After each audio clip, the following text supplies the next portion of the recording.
I'm Julie Moslow. And I'm Jamie McPhail. And we're here with Robby Takac from the Goo Goo Dolls.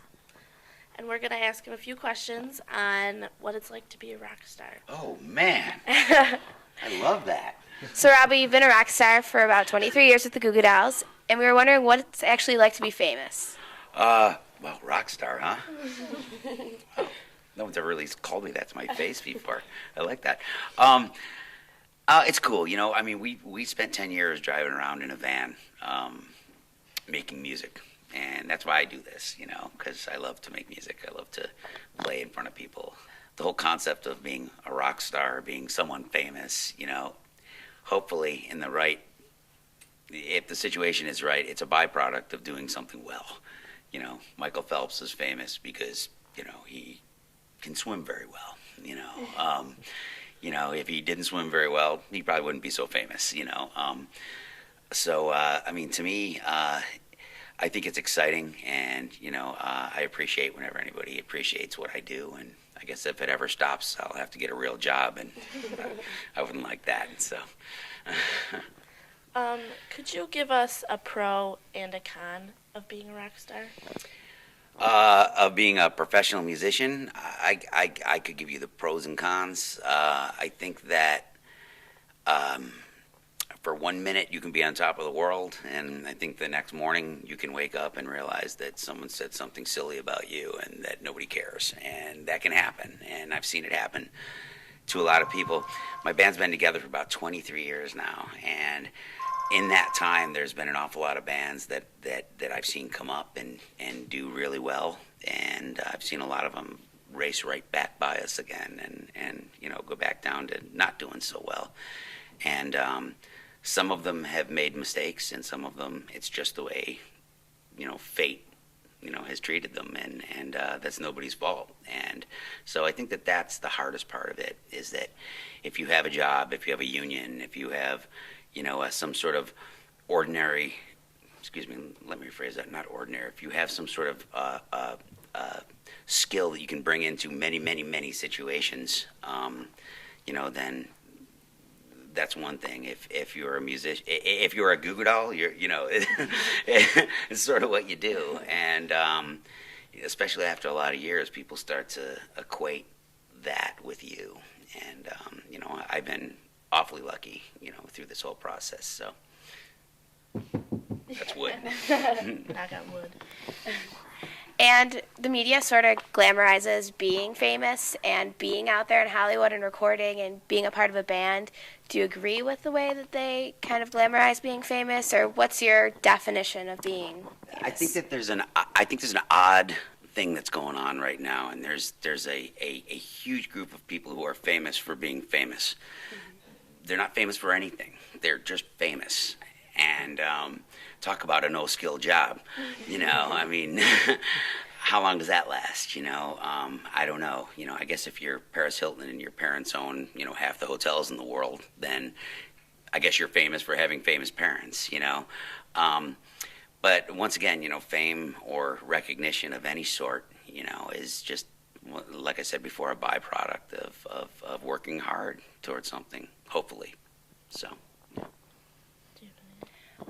Well, I don't know if this is a good question or not, but what's a typical day of being a Goo Goo Doll? I don't know if you really have a typical sort of day. Well, I'd give you a typical day in the studio. Okay. We come here at noon, work all day, go home, go to bed.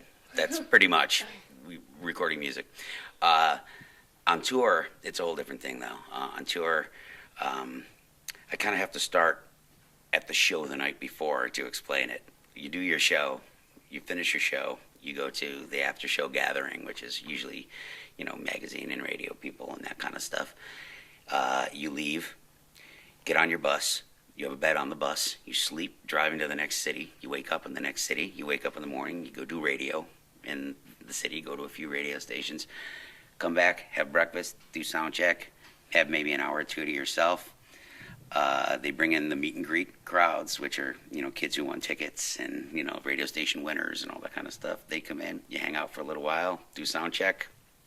They watch the sound check, do your show, get on the bus again. And that pretty much happens every single day for 2 straight years. And it's a lot of work, and it's incredibly exhausting.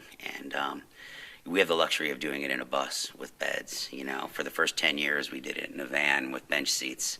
And yeah, and it's a totally different thing. And driving ourselves around, I was always very, very careful not to have a license back then. Yeah. So they didn't ask me to drive, but or at least I'd hide it really well. But yeah, I mean, it's super, super busy, and I don't think it's really what people think. You go into a town every night and you're the party, and it's a lot of fun for a little while. After about a year and a half, you're like, you got to be kidding me.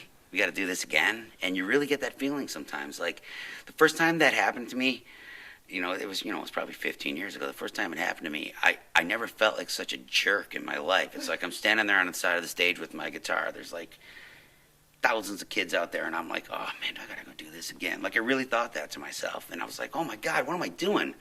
Do I have to go do this again? And I'm like having this argument with myself. But once you get out there, man, and that thing starts happening, that happens between people. Like, you see some kid, like you see some kid in South Africa singing your song back to you. Like, all changes that fast, it all changes, man. And it all makes sense at that point, And so, hopefully that's the way people feel about any job they do, is that, you do a good job at it, and you're proud of what you do when you're finished. And so it's a busy time, but I really dig it. Okay, well, I don't know if you have anything else to say. Just one more question. Well, being a rock star or a Goo Goo Doll, you travel a lot, but then there's no place like home. Right. Could you compare working in the studio here in Buffalo, New York, compared to Los Angeles? You can get way better wings here. Yeah. Yeah, I don't know. Buffalo's got all the things I know here. I've been living in Los Angeles for the past 10 years, and I just moved back here again. My wife's lived in Tokyo, Los Angeles, and Buffalo. That's it. Those three places. And those three places couldn't be any different from each other, any more different from each other than they are. But it's really pretty amazing. Even she's been here for about a year now. And, there's things, we go other places, and, and she goes, well, it's not like that back home. And I'm like, listen to you. Listen to what you just said. And, yeah, so, just, I don't know, it's a different experience being here, than it is being in Los Angeles. And, you're not surrounded by those Paris Hilton types. They're just not here, and I think that that's great, because you really got to do something here. You can't just, be a, what do they call them, celebutards? Is that what they call them? You can't be that here, because that doesn't exist. It's like you got to be a real person. You got to know what's going on. You got to have a skill. You got to have communication skills. You got to be able to make things happen. And people who make things happen here are people who really want to see things happen, and that is truly what I find exciting about this place. All right. There you go. Awesome. Thank you so much for joining us. And bye. Bye. Bye.